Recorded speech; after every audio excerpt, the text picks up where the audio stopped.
ओम शांति।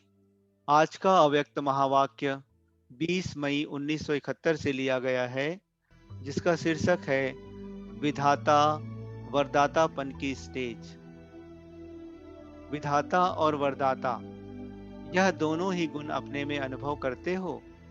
जैसे बाप विधाता भी है और वरदाता भी है, वैसे ही अपने को भी दोनों ही प्राप्ति स्वरूप समझते हो।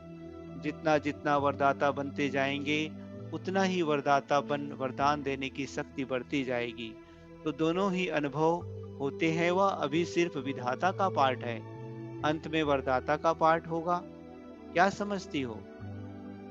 कोई ने कहा दोनों पार्ट अभी भी चल रहे हैं, कोई ने कहा अभी एक पार्ट चल रहा है।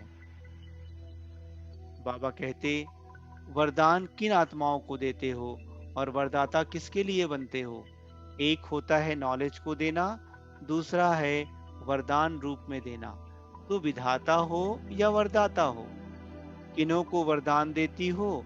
विधाता अर्थात ज्ञान देने वाले तो बनते ही हो, लेकिन कहाँ कहाँ विधाता के साथ साथ वरदाता भी बनना पड़ता है। वह कब? जब कोई ऐसी आत्मा हिम्मतहीन, निर्बल लेकिन इच्छुक होती है, चाहना होती है कि हम कुछ प्राप्ति करें। ऐसी आत्माओं के लिए ज्ञानदाता बनने के साथ साथ आप विशेष रूप से उस आत्मा को बल देने के लिए शुभ भावना रखते हो, वह शुभ शुभ चिंतक बनते हो। तो विधाता के साथ साथ वरदाता भी बनते हो। एक्स्ट्रा बल अपनी तरफ से उनको वरदान के रूप में देते हो। तो वरदान भी देना होता है और दाता भी बनना होता है। इसलिए दोनों ही हो। यह अनुभव कब किया है?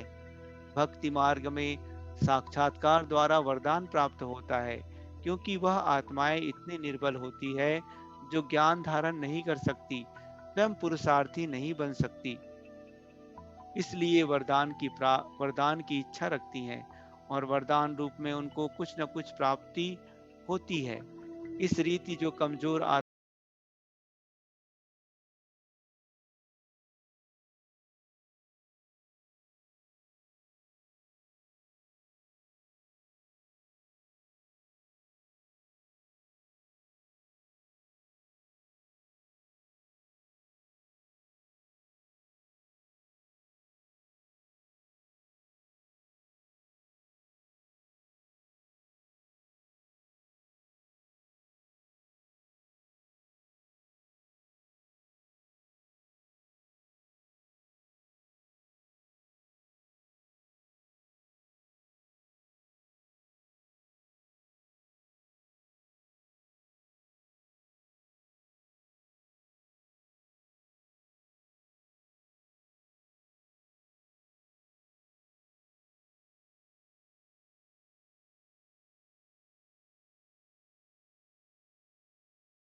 वरदाता मूर्त बन थोड़े समय में अनेक आत्माओं को वरदान दे सके, उसके लिए क्या करना पड़े?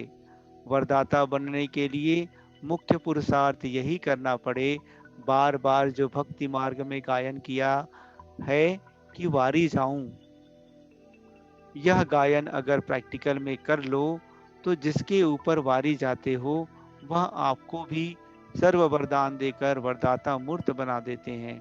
तो हर समय, हर कर्म में, हर संकल्प में यह सोचो कि वारी जाऊं का जो वचन दिया था वह पालन कर रही हूँ। तो बाप वरदाता मूर्त है ना।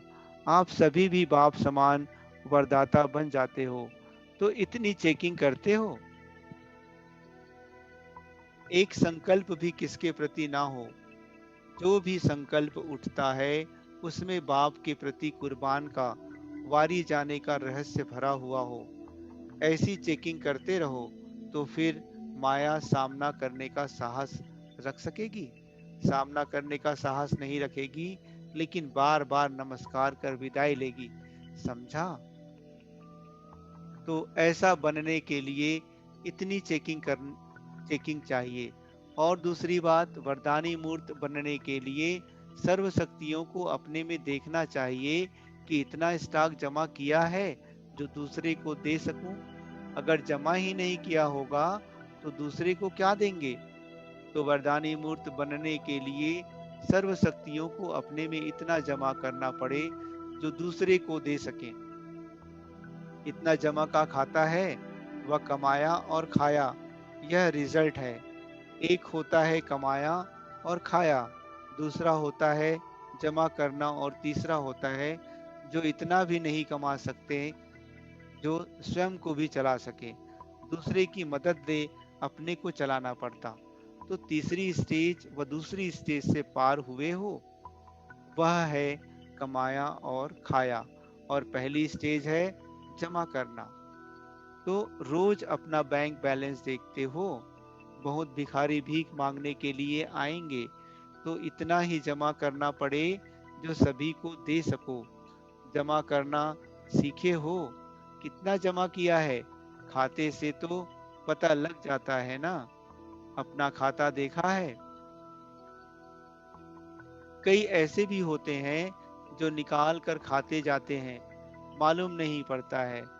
फिर जब अचानक खाता देखते हैं तो समझते हैं कि यह क्या हो गया, ऐसे तो यहाँ होंगे ही नहीं। अच्छा, जमा किए हुए खाते वाले का विशेष गुण व कर्तव्य क्या दिखाई देगा। जिसके पास खजाना जमा होगा उसकी सूरत से एक तो वर्तमान और भविष्य अर्थात ईश्वरीय नशा और नारायणी नशा दिखाई देगा, और उनके नयनों व मस्तक से सर्व आत्माओं को स्पष्ट अपना नशा दिखाई देगा। यह जमा होने वाले की निशानी दिखाई देगी। उनकी सूरत ही सर्विसेबल होगी, सूरत ही सर्विस करती रहेगी।